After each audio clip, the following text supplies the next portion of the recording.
Police District. Maharap sila sa kasong paglabag sa TV16 Auto o legal na pagsusuga.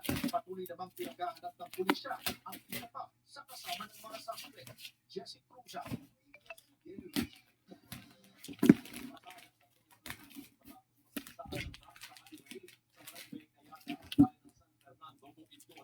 Ito Baptist ng hapon. Nasa edad niya, ito at siya. Wala yun. Seryoso ha. Ang dalawa sa kanila ay magkapatid.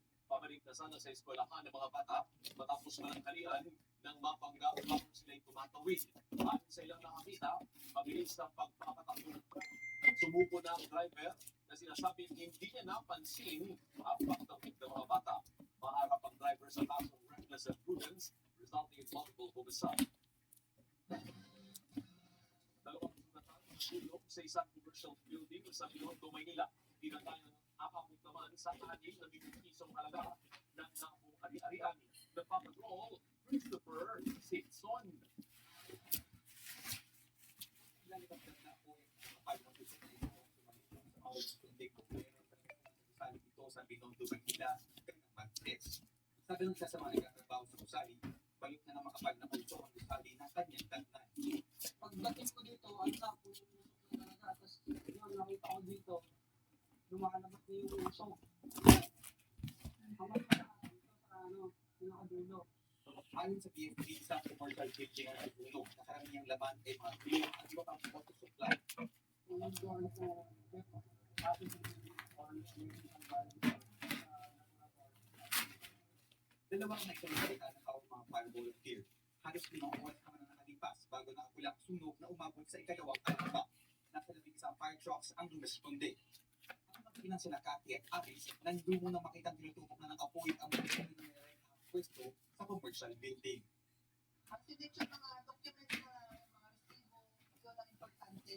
Wala po, pero we cannot do anything about it but move forward and hope for the best. Patuloy mga iniimbestigahan ng PFD ang pinsa ng apoy. Tinatay na natin sa 6 na milyong piso ang halaga ng pisada ng sunog. Ayon sa PFD, Christopher Sitson, ABS-CBN News. Arestado ang limang individual sa kaloob ng Cebu dahil sa iligal na importasyon ng 30 tonelada ng karne ng Peking duck at mga manok galing China na aabot sa 9 million pesos. Nagpapagross ang negosyo. Nasa Pangasinan Investigation Cybercrime Division of National Meat Inspection Service o NMIS ang nakita ng punto nila Dr. Vicky Dang uri ng karne sa sunod-sunod na operasyon sa Caloocan City at Bulacan noong linggo. Yung pinag-ibawal ang pamakalaan ng pag-aangkat na nasabing agricultural products mula China dahil may bird flu roko. Ayon sa NMIS, ginagawa ang kagamit sa Bulacan at dinadala ang supply sa Nagotas at Caloocan kung saan nasuko ng isang refrigerated truck.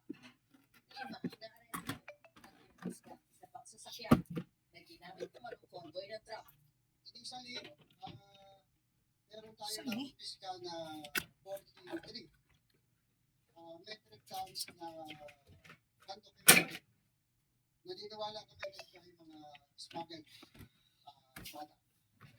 Paalala ng NMIS, hindi ligtas para sa mga consumer mga pusilit na karne dahil hindi ito dumaan sa tamang pagsusuri. Mga undocumented, karaniwan mga hotmeat. So, hindi natin alam kung anong proseso.